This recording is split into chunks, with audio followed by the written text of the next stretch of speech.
जितने भी देशों के नाम देख रहे हो, ये सारे वही देश हैं जो तकनीक और स्वास्थ्य सुविधाओं में आज हमसे कई गुना आगे हैं, लेकिन मौत का आंकड़ा भी इन्हीं देशों में सबसे ज्यादा है। ऐसा क्यों? क्योंकि ये वही लोग हैं जो प्रकृति से, आयुर्वेद से बिल्कुल दूर जा चुके हैं और जो सिर्फ दवाइयों के सहारे जी रहे हैं और छोटी छोटी बीमारियों में भी दवाइयों का इस्तेमाल करना सही समझते हैं। वहीं भारत का डेथ रेट बहुत कम है क्योंकि भारतवासियों की इम्यूनिटी पावर बहुत ज्यादा स्ट्रांग है। इसके लिए एक कहावत सिद्ध होती है जो पद्म भूषण से सम्मानित डॉक्टर BM हेगड़े द्वारा कही गई है, there is no pill for every ill but there is an ill if you follow a pill. इसका मतलब है हर बीमारी के लिए दवाई नहीं है, लेकिन हर दवाई के साथ अगली बीमारी जरूर है। कई साल पहले राजीव दीक्षित जी ने भी इस बात का खुलासा किया था। उस समय भी एक वायरस का कहर था, तब उससे मरने वाले लोग 6000 थे, लेकिन उसकी वैक्सीन के कारण लाखों लोगों की मौत हो गई। चलिए मैं आपको एक वीडियो दिखाता हूं। मैं आपको एक पुरानी जानकारी देना चाहता हूं, बहुत गंभीर है। आप उससे अंदाजा लगाइए कि ये कंपनियां कितनी निकृष्ट हैं, कितनी नराधम हैं। सन 1916 से 1918 के बीच में 2 साल में दुनिया भर में एक बीमारी फैली, एवियन फ्लू। वो ऐसा ही था जैसे स्वाइन फ्लू है, और उस बीमारी के फैलने से सारी दुनिया में कुछ लोग प्रभावित हुए। जो लोग प्रभावित हुए उनकी संख्या बताई जाती है 4.5 करोड़। 4.5 करोड़ लोग उसमें प्रभावित हो गए, और 4.5 करोड़ लोग जो प्रभावित हुए, फिर मैंने ये जानने की कोशिश की कि मरे कितने उसमें से, तो मात्र 6000 लोग मरे थे। मात्र 6000 लोग मरे थे। अब उसके बाद क्या हुआ कि ये एवियन फ्लू का वायरस फैला और इसमें 6000 लोग मर गए, सारी दुनिया में आतंक फैल गया। उस आतंक के चक्कर में एक अमेरिकन कंपनी ने वैक्सीन बना दिया एवियन फ्लू का, और वो वैक्सीन धड़ल्ले से सारी दुनिया में बेचा उन्होंने। और आपको सुनकर दुख होगा, उस वैक्सीन को लगवाने के बाद 60 लाख लोग मर गए दुनिया में, और पता नहीं कितने अपंग हो गए, कितने विकलांग हो गए। तो आप देख रहे हैं किस तरह से आपको समझाने में, सच दिखाने में सभी लोग लगे हुए हैं। आए दिन मेरे करीबी मित्र डॉक्टर विश्व राय चौधरी भी आपको जानकारी देते रहते हैं, वीडियो डालते रहते हैं, और उनकी तो कुछ वीडियो डिलीट भी हो गई हैं यूट्यूब के द्वारा। आजकल वायरस का खतरा दिन प्रतिदिन बढ़ता जा रहा है, लेकिन क्या आपको पता है इसके पीछे का सच क्या है? कोई भी वायरस हमें मारना नहीं चाहता। शायद आप लोगों को मेरी बात मजाक लगे, लेकिन यही सच है। और जो बातें मैं आज आपको बताने वाला हूं, शायद उसके बाद आपको भी यकीन हो जाए। और अब तो बहुत सारे चैनल्स ने भी, बहुत सारे बड़े न्यूज चैनल ने भी चाइना को और WHO की आपस की मिलीभगत का भी, उनकी करतूतों का, उनकी चालबाजियों का खुलासा कर दिया है कि किस तरह WHO चाइना के साथ मिलके गड़बड़ कर रहा है। और तो और अमेरिका के राष्ट्रपति ट्रंप ने भी WHO पर क्वेश्चंस उठाए हैं, चाइना पर क्वेश्चन उठाए हैं कि क्यों पूरे विश्व को चाइना ने इस आग की भट्टी में, इस वायरस के खेल में झोंक दिया।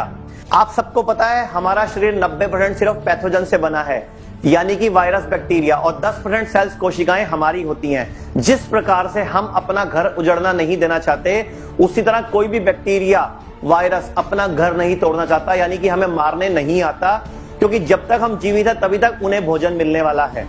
कोरोना वायरस की बात करें तो उसकी कहानी भी ऐसी ही है। वो भी कुछ जानवरों में खुशी से रहता था और कोई नुकसान किसी को नहीं पहुंचा रहा था, इंसानों से दूर था। लेकिन चाइना की इंसानी सोच के कारण वो कोरोना वायरस सांप के द्वारा या किसी चमगादड़ के द्वारा इंसानों में आ गया, और उसके बाद भी कुछ नहीं, वो वायरस आज भी इनएक्टिव फॉर्म में ही है, सिर्फ रहने के लिए अपना होस्ट सेल यानी घर ढूंढ रहा है। फर्क सिर्फ इतना है कि हम तैयार नहीं हैं उसके साथ रहने के लिए। हमारी इम्यूनिटी पावर, रोगों से लड़ने की शक्ति बहुत ही कमजोर है। वहीं कुछ इंसान जो कोरोना वायरस एक्शन से ठीक हुए हैं, इसका मतलब उन्हें इस वायरस के साथ रहना आ गया। और बात करें किसी वायरस की, तो धीरे धीरे अपने आप को म्यूटेट मींस परिवर्तित कर लेता है। उसके पीछे कारण यह है कि वह खुद नहीं चाहता कि उसका घर जिसमें वो रहता है वो टूट जाए, अर्थात उस इंसान की मृत्यु हो जाए। इसीलिए दुनिया भर में वायरस को ठीक करने वाली दवाइयों का दावा करने वाली कंपनियां भी इसे ठीक नहीं कर पा रही। यदि मान लीजिए यह वायरस की बीमारी इस साल ठीक हो भी जाती है, तो अपने म्यूटेटिव नेचर की वजह से यह दोबारा किसी और रूप में सामने आ जाएगी, जैसा कि हो भी रहा है। कोविड-19 यानी नोवल कोरोना वायरस इसी फैमिली का पहला वायरस नहीं है। इससे पहले भी 6 वायरस के नामकरण हो चुके हैं, और यह फैमिली का 7वां वायरस है। और यह कोई रॉकेट साइंस नहीं है, बड़ी इजी है ये। तो अब सबसे समझने वाली बात यह है कि हमें अपनी विध्वंसकारी सोच बदलनी है।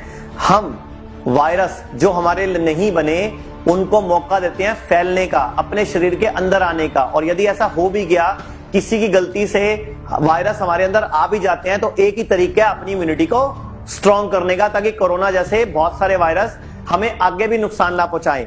तो अब मैं आप सब लोगों से एक अपील करना चाहूंगा।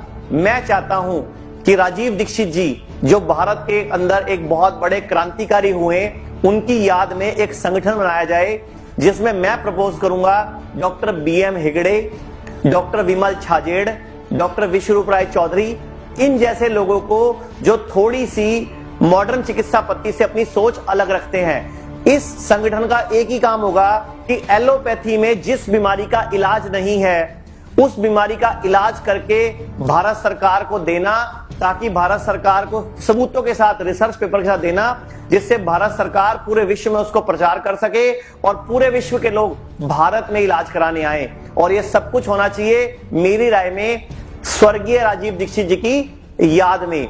मैं आप सबसे एक अपील करूंगा कि क्यों ना हम इस संगठन के तहत ऐसी ऐसी बीमारियों को ठीक करें जिसका कोई इलाज नहीं है, जो एलोपैथी बोलती है। हमें तो पता है आयुर्वेद में तो सब चीजों का इलाज है, इसमें होम्योपैथी, आयुर्वेद, यूनानी, सिद्धा, नेचुरोपैथी, इन सबको शामिल किया जाए और खान पान के तरीकों से कैसे पूरे देश के हर व्यक्ति को स्वस्थ किया जाए, सिर्फ इस संगठन का काम ये रिसर्च करना और उसको पब्लिश कराना, यही होना चाहिए। तो मेरी आप सबसे हाथ जोड़ के अपील है कि इस मैसेज को ज्यादा से ज्यादा लोगों को शेयर करें और इस वक्त जो भारत सरकार के हेड हैं, प्रधानमंत्री हैं, आदरणीय श्री नरेंद्र मोदी जी, हम उनका साथ दें और उनसे एक अपील करें, आप आयुर्वेद को भी इजाजत दो, क्योंकि आयुर्वेद की दवाइयों का कोई साइड इफेक्ट नहीं होता। और जो ये नया संगठन बने उसका सिर्फ एक ही काम हो, पूरे देश के आयुष के चिकित्सक को जोड़ना और हम इन बड़े बड़े डॉक्टर्स की सहायता से, जिनके मैंने नाम लिए, जो इस संगठन में आएंगे, उनकी सहायता से इसका रिसर्च पेपर, पूरा का पूरा क्लिनिकल ट्रायल तैयार करके भारत सरकार की मदद करेंगे।